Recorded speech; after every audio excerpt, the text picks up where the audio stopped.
Well, good morning, everyone, and welcome. Everybody's like back today, right? Okay, so all right, that's okay. We can give thanks from there too, right? Wherever you are in the right place this morning. Welcome to Unity of Music City, a place for authentic transformation. That's where we figure out the best way for ourselves to show up in this world. And sometimes it's an easy thing, and sometimes it's not. So we're going to learn more about how to do that correctly today. So let's get started off by saying the vision, mission, and purpose statements. It's telling us who we are and why we're here. The vision statement, to remember the universal presence alive in each of us. The mission, we create experiences for expanding consciousness and awakening infinite possibilities. The purpose, we create a sacred space for authentic transformation. And that's why we're here. So let's all stand and sing about it. We are blessed to have one another, a chosen family. Together we stand.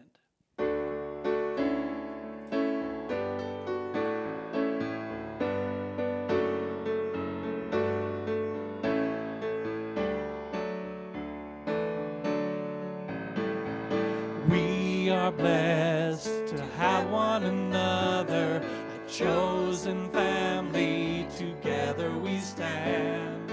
We are blessed to be sister and brother. We are blessed. We are blessed. Where two or more are gathered, there's a sweet spirit near. Where two or more are gathered, love replaces fear. We are blessed to have one another, a chosen family. Together we stand. We are blessed to be sister and brother. We are blessed. We are blessed. A light to those around us. We bring joy when we sing. We feel God's love around us. We give thanks for everything. We are blessed to have one another, a chosen family. Together we stand. We are blessed to be sister and brother. We are blessed. We are blessed. We are blessed. We are blessed. We are. You may be seated. Good morning, everyone. We have a few announcements this morning. Happy Thanksgiving, by the way. Yes. Let's see, our book discussion group every Wednesday night until February the 23rd from 6 p.m. to 7:30 via Zoom. We're going to break for the Christmas time between Christmas and New Year's week, so we'll make sure that all of that, the dates and the times and stuff are you're notified and happenings. Everything is Here to Help You by Matt Kahn, facilitated by Valerie Dennison. Yeah, she is doing a wonderful job, and the group is great. I'm telling you, this book is really rocking my world a little bit right now. But that's what it's for. It's not like something you can just sit back and, oh, yes, how wonderful, love and light. It's not like that. We're digging deep. It is not like that. There are scholarships for the book if you need assistance with that. Hay House Publishers is currently selling it, I hope, still for $5. Great. You know what? They're wonderful Christmas gifts for people, not because you think they need it, but because it's just a good book to get into and do your work. Please see the weekly happenings or check our website for information about the Zoom address. There is no class for this coming Wednesday because of Thanksgiving, okay? We are still looking for members to consider by becoming a member at large.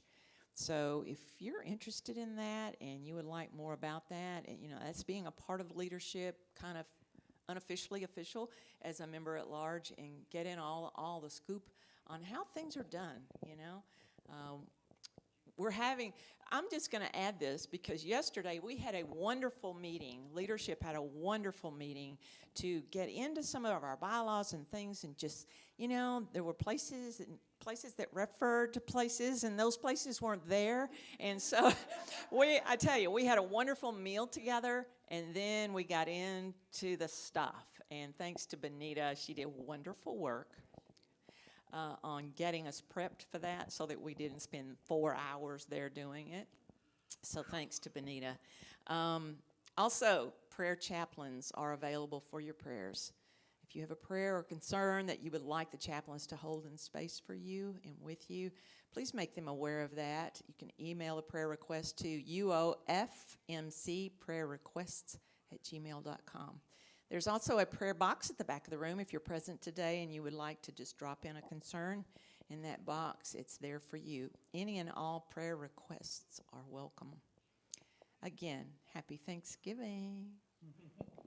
All right, let's go into our monthly mantra. I am so blessed. I'm so grateful for all that I have.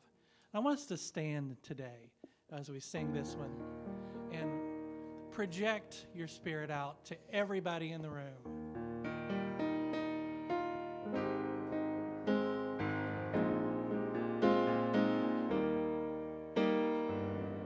I am so blessed.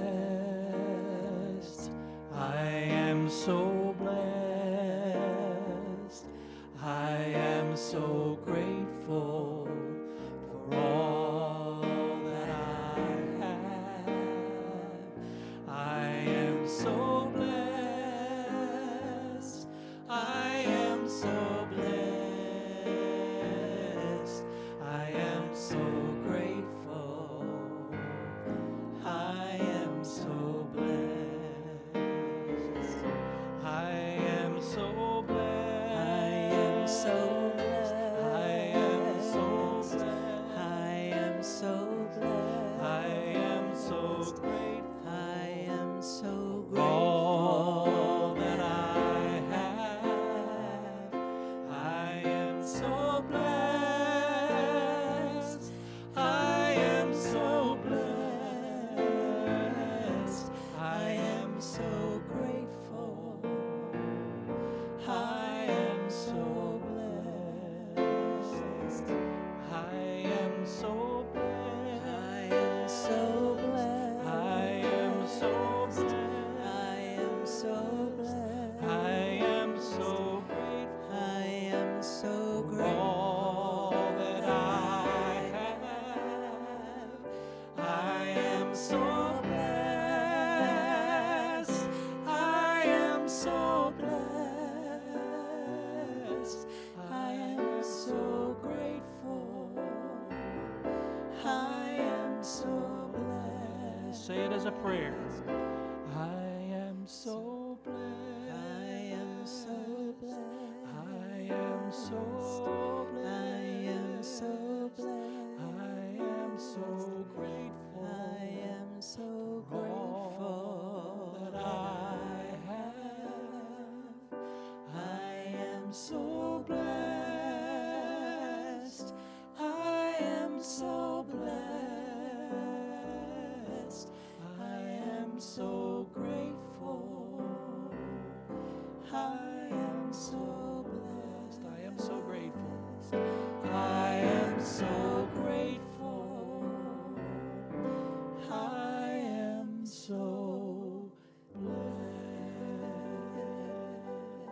You sound beautiful. Please be seated.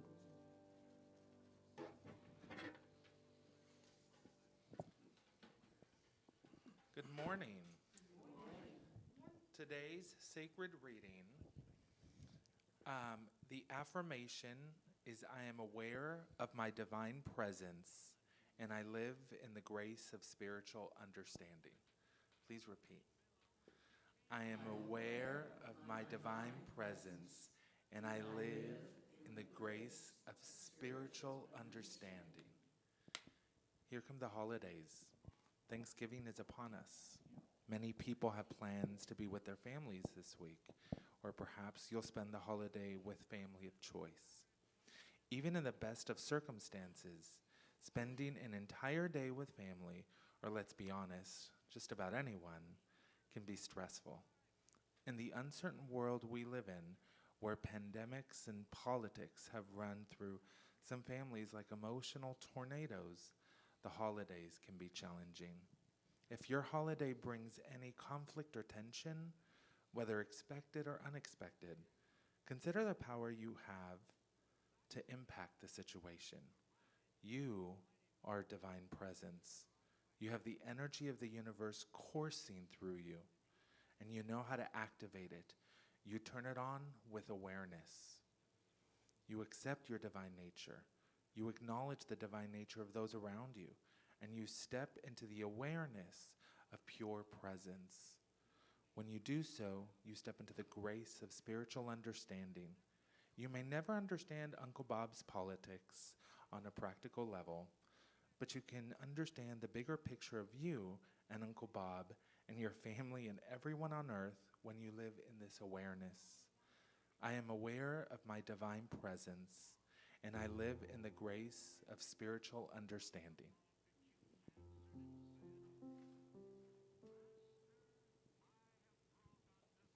Thank you, Frank.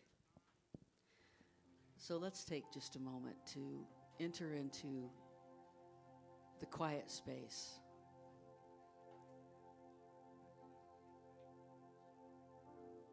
Imagine for just a moment, visualize, if you will, that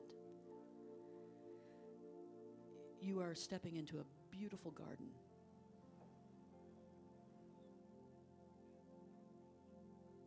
And in that garden is the God of your understanding. It can be personified. It can just be an aura that you sense around you, an energy that you feel within you.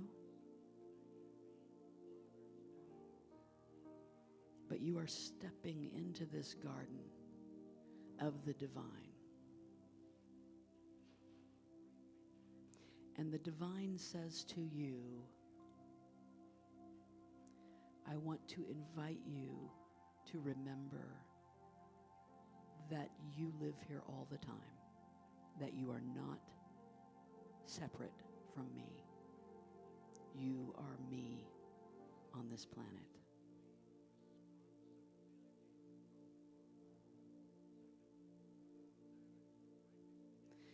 And imagine what you would say in that moment.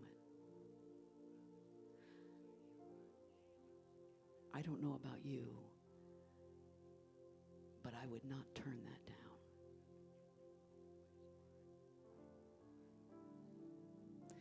I accept my divine presence. I accept my divine presence.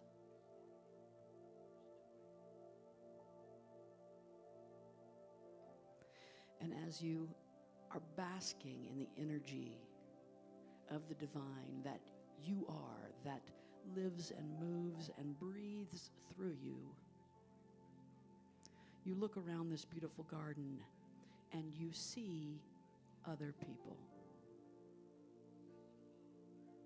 Maybe the people in this room, the people you love the most, maybe the people you love the least. Someone maybe has come into your mind right now that perhaps surprised you.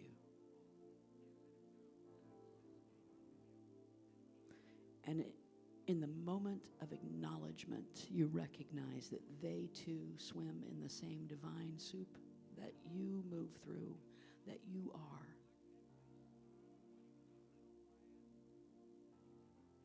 and you say, I see you. I acknowledge you.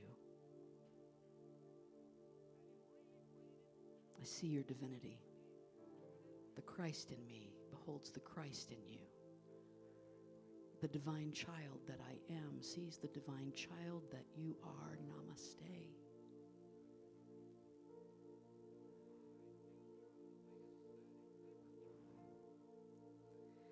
And you are flooded with a deeper level of understanding about the world that comes from your awareness, your new awareness, this new ancient awareness that has always been in you, waiting to be activated. Awareness of who you are, who those around you are, what it is we're doing here to begin with.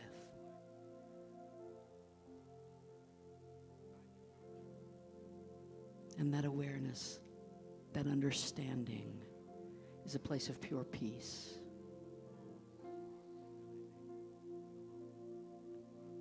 I invite you now to sit in that peace. Join together with us as a community, knowing that we all are in that garden together. Let's be there in the communion of peace, in the silence, in the silence.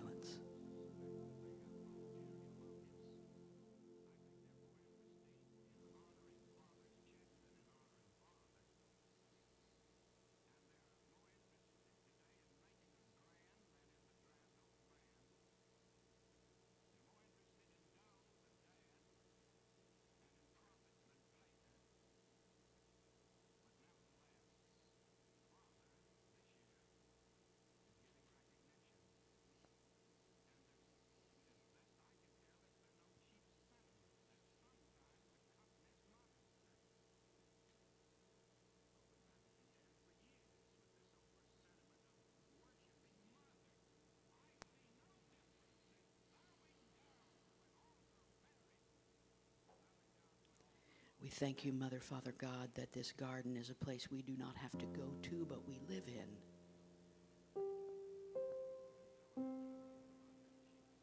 We thank you for the awareness of you and your presence in our lives, in our very beingness.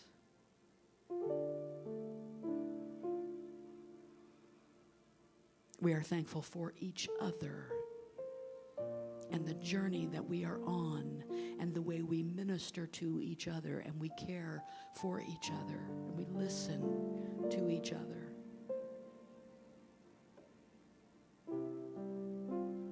Thank you, Spirit, for the communion of spiritual community. Thank you for the garden in which you have placed us, the beauty we see around us. We accept it. And so it is.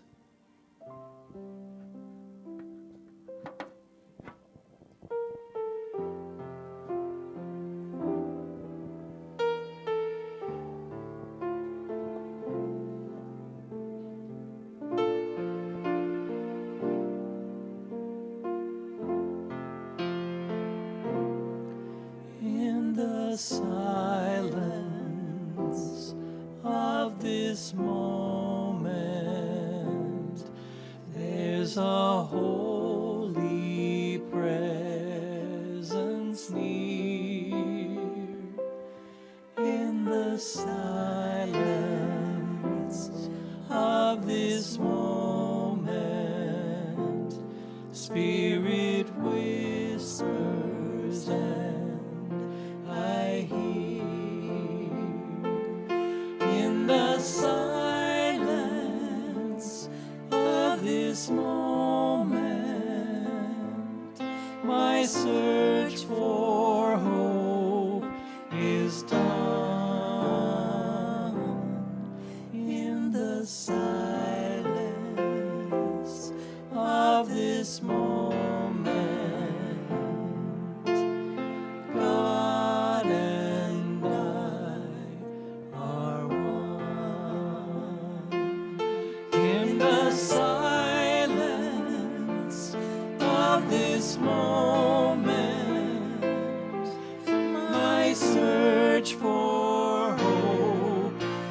is done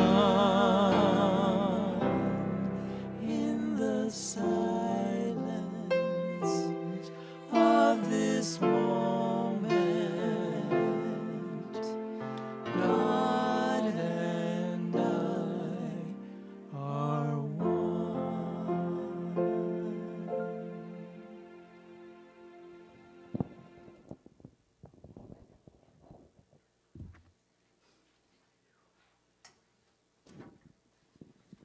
I can always tell it's going to be a Kleenex Sunday based on the meditation. And the Kleenex are in the car. So, all right. You got me backed up. Thank you, Benita. You're a good board president. Happy Thanksgiving, everyone. I am so grateful to see you here. I am so grateful to see you here, whoever is watching us virtually and sharing with us today. We are glad to have you here sharing with us in the spirit of Thanksgiving. So all month long, we've been talking about gratitude. And singing about gratitude. Being in the place of gratitude.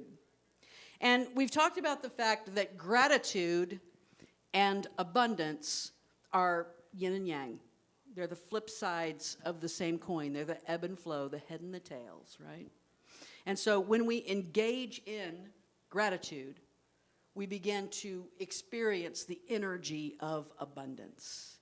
And certain forms of gratitude can bring us certain types of abundance. And so we talked about, the first week in November, we talked about the gratitude of acceptance, which brings us the abundance of peace. And we use the affirmation, I accept my divine essence and I am at peace. Right? And then last week, we talked about the gratitude of acknowledgement and how it brings the abundance of oneness. And we used the affirmation, I acknowledge the beauty in my life and I am grateful. Now, you might have wondered why I used the word beauty in that place. So we only have to ask John Keats, right? Beauty is truth, truth, beauty. That is all there is to know on earth and all you need to know. And I'll do a whole other talk on that sometime, which I think I've done one before actually, but I'll dust it off or something. So this week, we are talking about this beautiful Thanksgiving week. It brings us to the gratitude of awareness. And I normally hold off the abundance that it brings to be a secret at the end, kind of like the way my students write papers, and they're like, it's like, is this a mystery? Don't tell me in the thesis statement what it's about. Heaven forbid. But I'm going to go ahead and tell you that the gratitude of awareness brings the abundance of understanding. And we use the affirmation this morning, I am aware of my divine presence, and I live in the grace of spiritual understanding. I have to say that of all of the affirmations I have ever written or ever heard or ever participated in or been a part of, if I had to get rid of all of them, this may be the one that I would hold on to. That awareness of my divine presence that brings me the abundance, the grace that is inherent in a spiritual understanding of our world. That is wrapped in grace. When I was in my 20s, I worked as a bartender. That is not me. That is not me. But I worked as a bartender while I was working my way through college.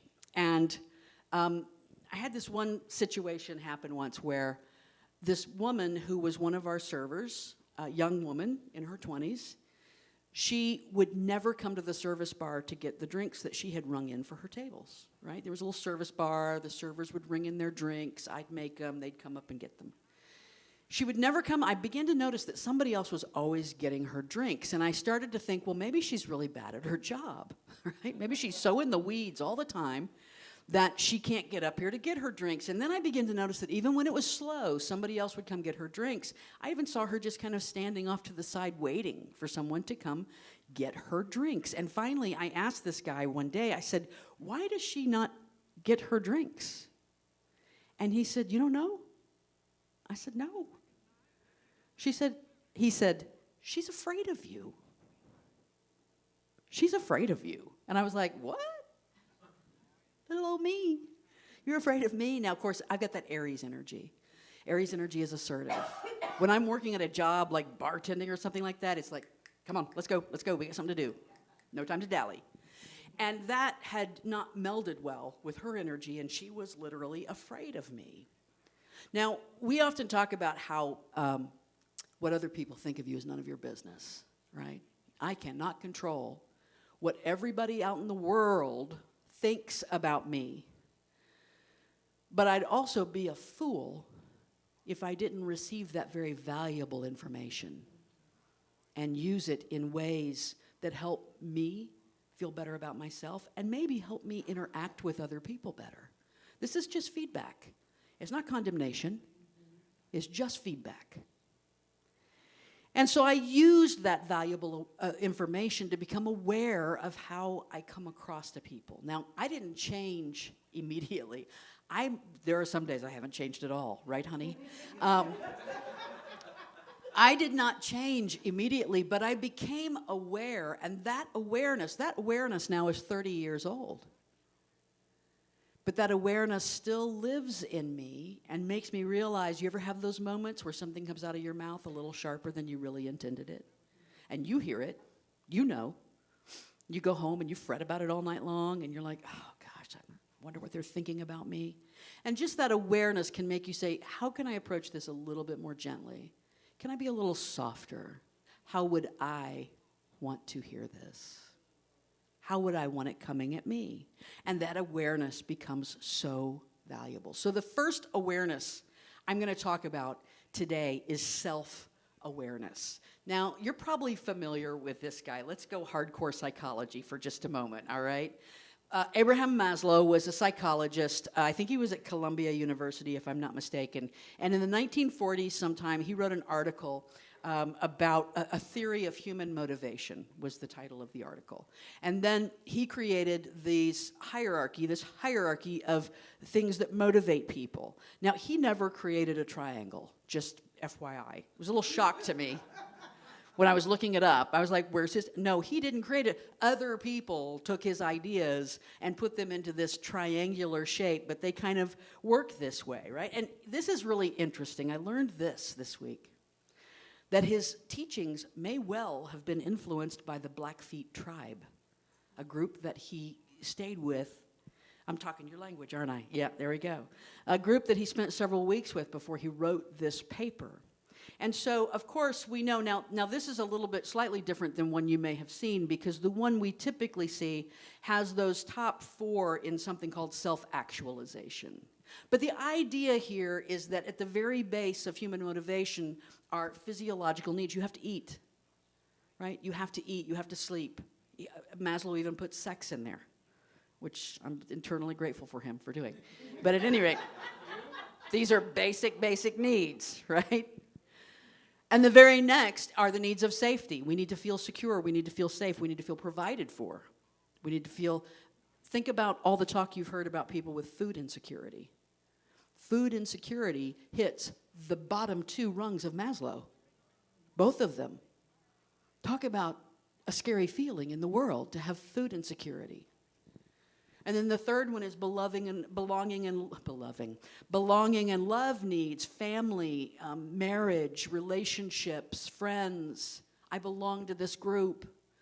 We did a study a few years ago in higher education, kind of an informal study in the state of Tennessee, trying to figure out what we thought most students needed to be successful in college. And overwhelmingly, the number 1 response was a sense that I belong there. A sense of belonging. That feedback, that awareness, changed everything about the way I approached students in the classroom and the way a lot of my colleagues did. You know what? Message number 1, you belong here.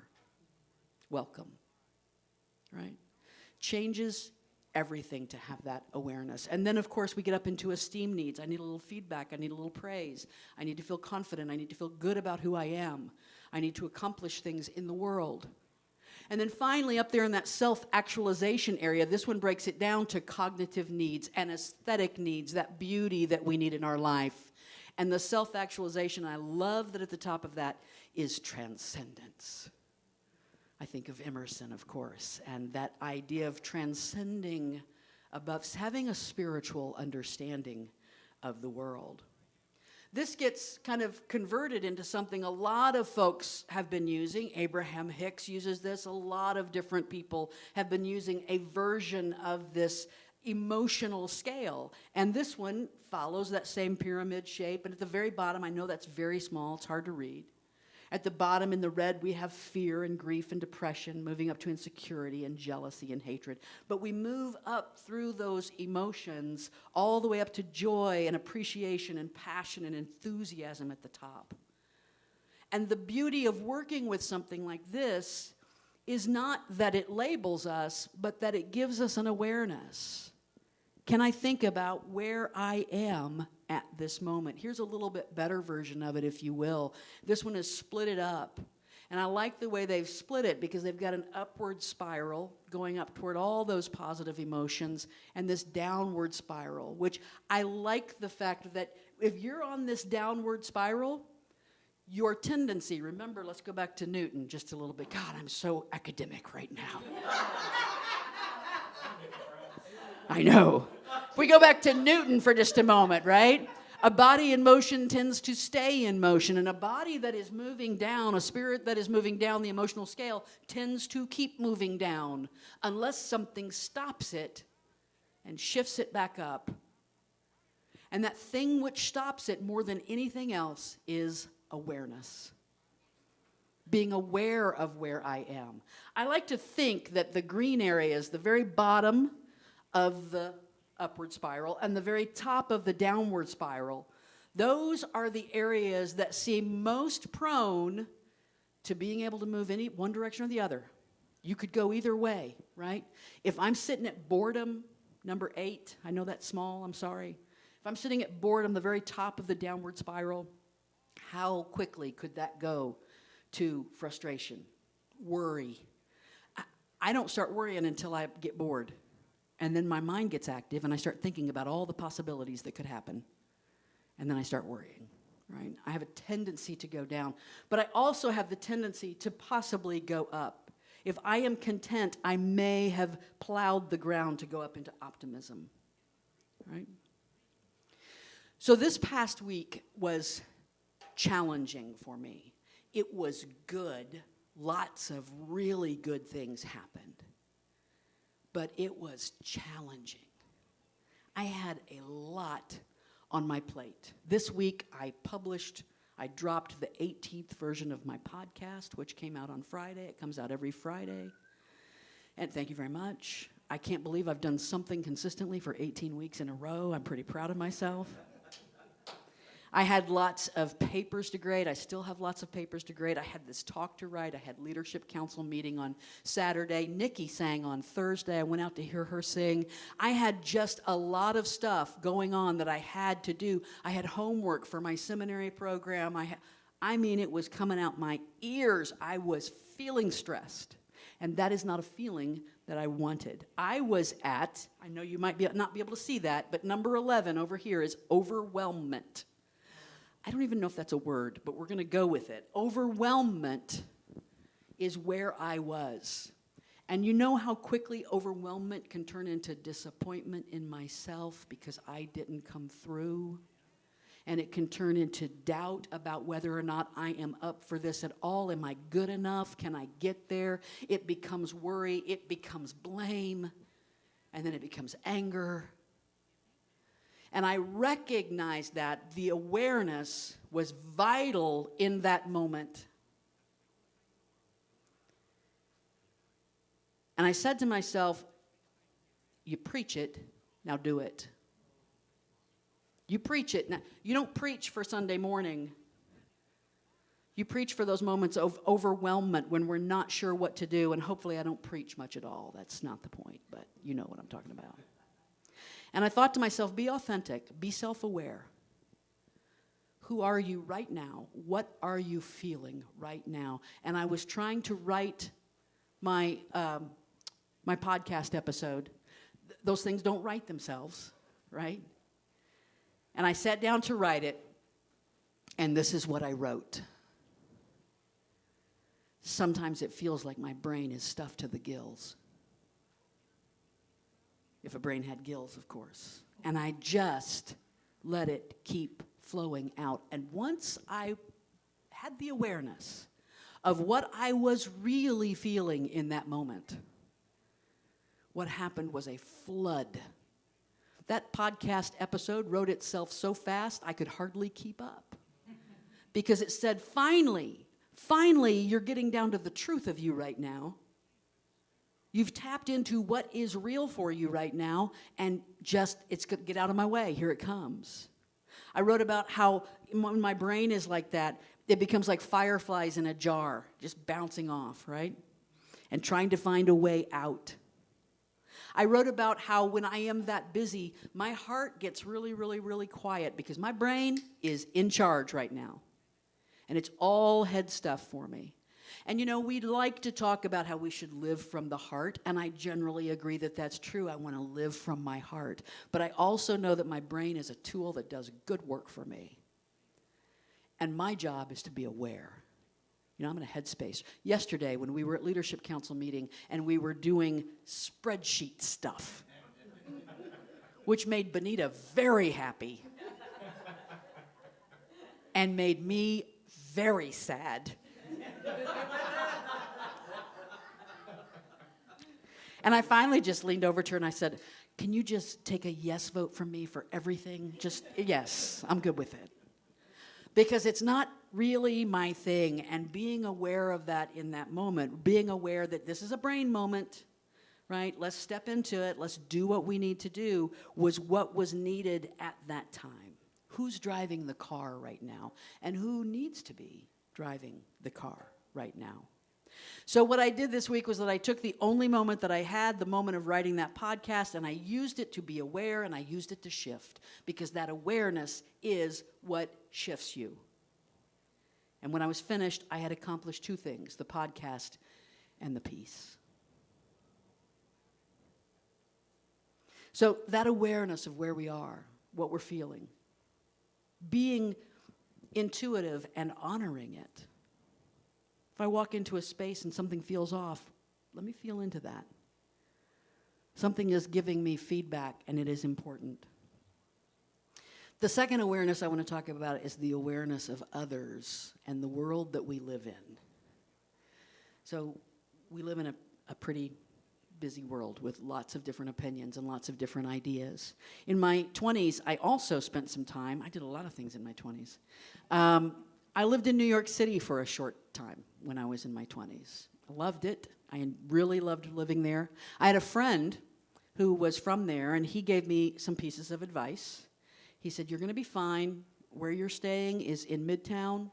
You know, he gave me the blocks to stay in. As long as you're in this big square, you're going to be fine. You can go anywhere, any time of the night or day. You just need to be aware. You need to be alert. He gave me the incredibly valuable advice of if I ever felt threatened, or if I ever felt someone coming on to me, or if I ever felt someone pressuring me, he said, just start talking out loud, because they'll think you're crazy and they leave the crazies alone. Just start talking out loud to yourself.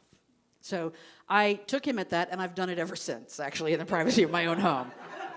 So, what can I say? Yes, she does.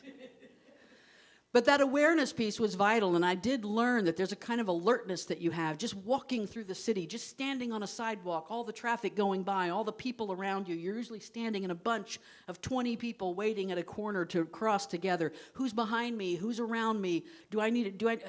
New Yorkers live in a constant state of alertness. They're so good at it that they're alert without you even knowing they're being alert. A New Yorker acts like they're, and they'll suddenly react to something behind them and set it straight, right? And it can be a little bit exhausting to live that way. But being aware of others shows also that we care about our world.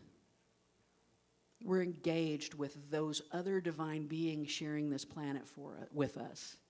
So I don't know of anybody who has a more heightened sense of awareness and alertness than a new parent.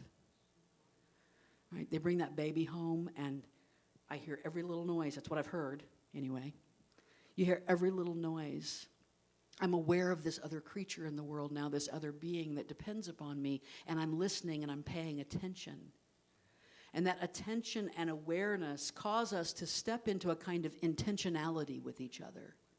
I'm aware of your needs and I'm responding to them. I acknowledge you, I'm aware of your needs, and I'm responding to them. And we use this power of intention to positively impact our relationships. When we begin to care about those around us, we begin to grow empathy. I thought this little boy just looked so sad. He may not be. He may be watching, I don't know, a television show. But he looks so sad to me. And so I wanted to put him up there for empathy. We grow empathy in ourselves when we care about others. My niece was about 7 years old. My oldest niece, who has my entire heart, the part of it that Nikki doesn't have. Well, no, Nikki has all. Anyway, let's not quibble. My oldest niece was about 7 years old, and my mom and my stepfather came through Nashville, picked me up, and we went on vacation together to Virginia. We went to Williamsburg and all kinds of places. And we were spending the day in Lynchburg, Virginia, of all places, because my stepfather had meetings there that day. And so we were driving around Lynchburg, and we drove through an area of town that was a little more impoverished. It was not a wealthy area of town. And as we're driving down the road, we see an elderly man who looks not wealthy, sitting on his front porch, staring into the distance. You know, he was grizzled. He looked like he might not have had any teeth. His clothes were dirty. He was sitting on the front porch. And my niece said, "Oh, Grandma, can we go buy some food and take it to that man?" And the instant she said that, of course, I was moved by her heart, her empathy, her compassion. But what I recognized, I immediately knew that what she was showing was a very mature emotion. There's a maturity that empathy demonstrates, right? We have to be mature enough and self-aware enough to be able to even see in others, to envision in others what they are feeling. I hesitated before I added this next picture, but I'm going to go ahead and show it because I think it hits to the heart of this. It certainly, I've held it in my iPad for probably 3 years, and it means something to me. I screamed at God for the starving child until I saw the starving child was God screaming at me. Yeah.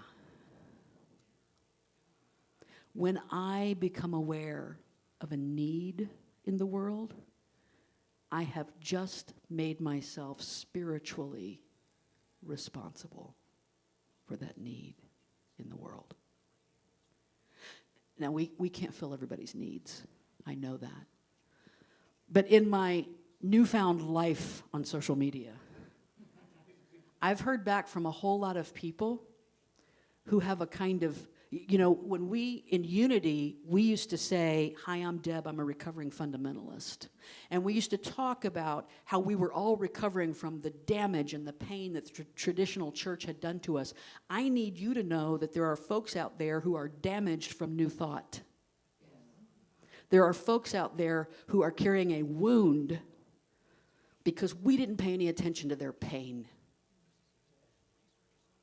We told them, love and light, love and light. There's only God, and God is only good. And that's why you'll hear me talk about the paradox a lot of time, because I believe that there is only God and God is only good. But when I see my brother's pain, I have a spiritual responsibility to respond to it in some sort of way, whatever way I feel guided by the divine to do. That becomes a kind of compassion. I don't know what this has to do with compassion. I just like the boy with the goat. It becomes compassion. Compassion is empathy with feet. Compassion is empathy showing up and getting into action and doing something. You can say that you are a compassionate person. You can say that you are a compassionate person, but the truth is, if you are not acting, then you just have empathy. I may care, but I haven't really shown up in compassion yet. Awareness of the world around us causes us to stand up for justice. We see injustice in the world, and we stand up. We let our voice be heard. Some of the most beautiful people I have ever seen in my life were men who showed up to a women's march, and white people who showed up to a Black Lives Matter march. People who said, I see my brother's pain, my sister's pain. I care about it. My empathy has feet on it. I have compassion. I am moved to stand up for justice for all. Wherever you see that in the world. Today is Barefoot Sunday, Souls for Souls. We got a whole line, y'all can't see this, but we got a whole line of shoes over here where people have brought shoes that Sherry's going to take down to the Souls for Souls folks, right? That's compassion, empathy with feet, standing up for justice. When we are aware of the world around us, we think about our direct communities like this community. So one of the things we've talked about recently and yesterday is how we changed during the pandemic, right? We were this kind of vibrant church. A few more people than are here in present today. We had a lot of people showing up. A pandemic hit. All the wheels fell off of everything in the world. All the wheels fell off. Before that, we used to have a sacred walk of abundance at the end of the service where people came forth and put into the big jar we had their tithes and offerings and gifts to the church. And one of the things that did is that it created this consistent presence of awareness. This is a community that is here to do good work in the world, and we need your help to do it. We need your help to do it. And so that awareness is important. And then when we started trickling back in, coming back in, well, COVID, we can't really pass things. We don't want people up talking to each other, all that kind of stuff. And then we've gotten a lot of folks vaccinated or to whatever level of comfort that they have.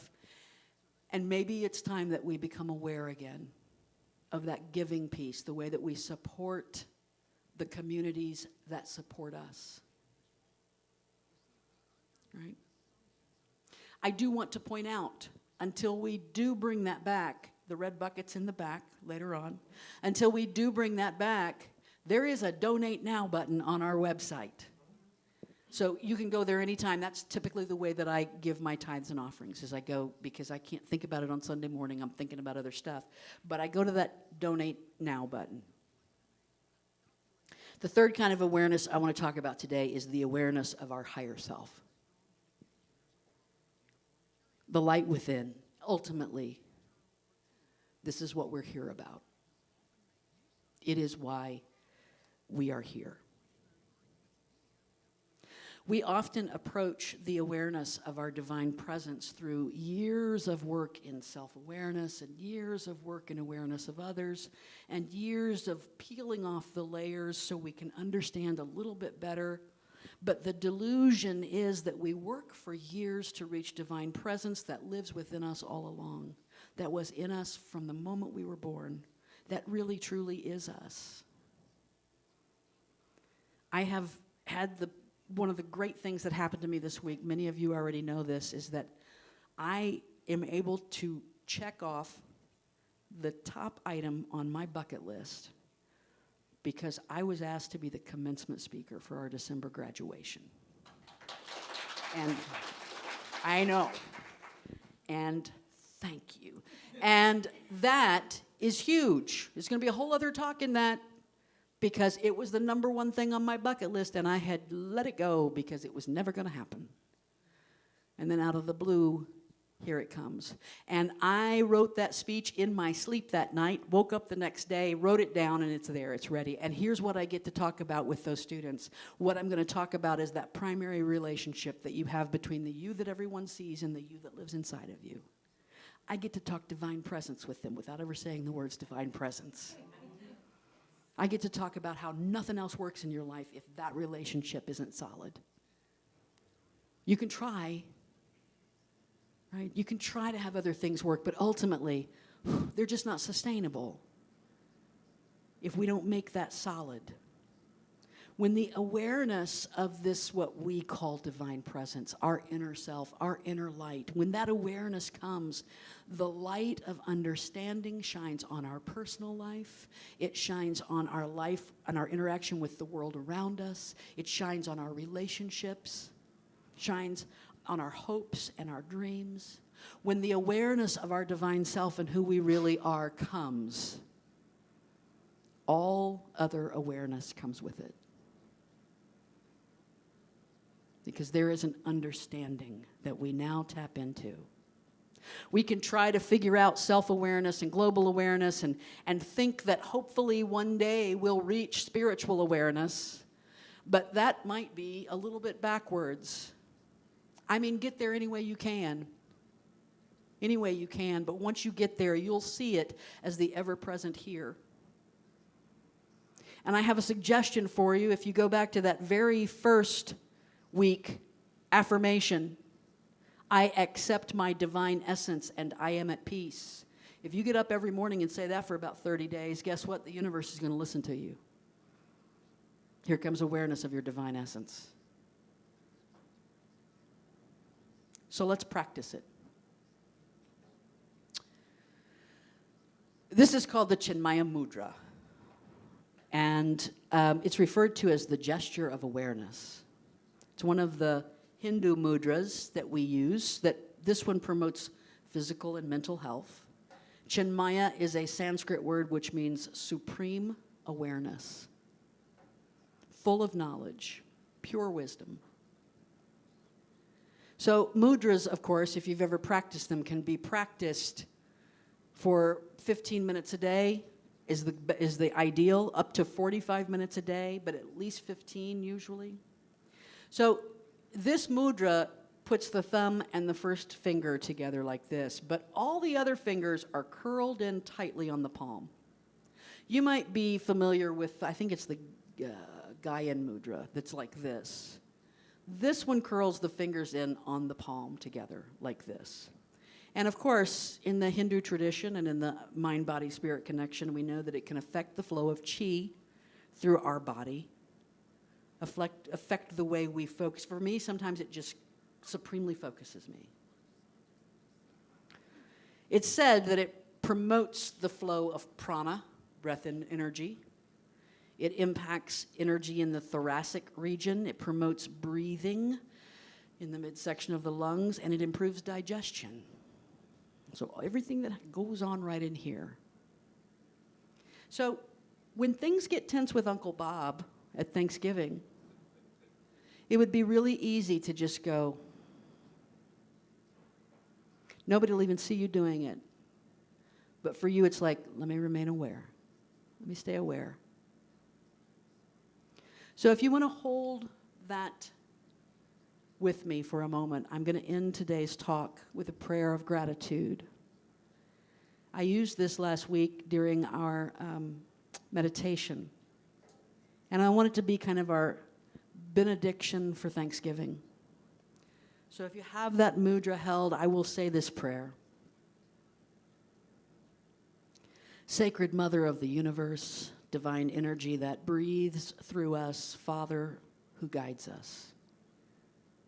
We dive headlong into the deep sea of gratitude, knowing it is in that energy where we most clearly see your blessings. The ever-present bounty of your universe is often hidden behind a veil that is lifted when we say thank you. Thank you, Mother. Thank you, Father. Thank you, God. For this life with its beauty and joy, grief and sorrow, we say thank you. For every day of celebration and every moment of challenge, we say thank you. For the love that we share with other people, the love that fulfills us, and even the love that causes us pain, we say thank you. This life is a gift from you, and we are overflowing with gratitude for it. The deepest gratitude of all is reserved for this, that you have seen fit to bring us the awareness of you and allowed us to awaken to the divine presence of you, which lives within us and indeed is the very life of us. The only response appropriate for this gift is endless and exuberant thanksgiving. Thank you, God. And so it is. Namaste. Happy Thanksgiving.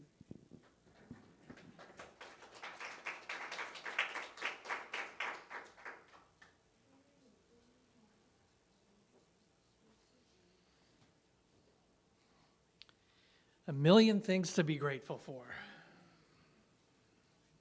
And I'm grateful for every single one of you. Thank you for being here today. You add to the prosperity in so many different ways, because there's so many different types of prosperity that you add to us, physical, spiritual. Apologize for not mentioning the bucket in the back and the website last week, but I'm glad that we already have that. So let's go ahead and say our offertory blessing together. Divine love flowing through me blesses and multiplies all that I have, all that I give, and all that I receive. If you do want to stand up, it's okay. If you want to take your money to the back and put it in the bucket, go right ahead. Let's all sing Infinite Abundance.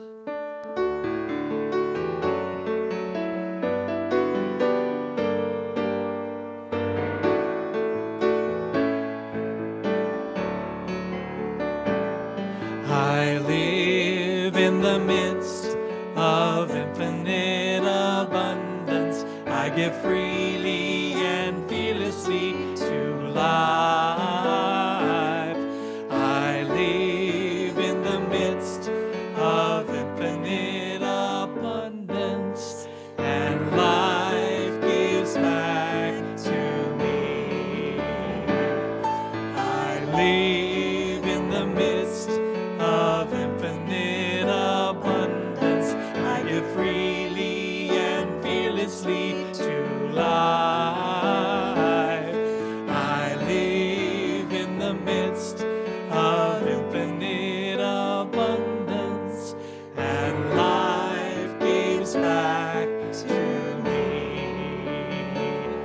And life gives back to me. Well, let's all stand and say the prayer for protection. Want to lead us, Sherry? The light of God surrounds us. The love of God enfolds us.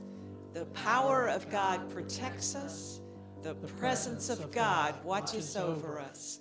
Wherever we are, God is, and all is well.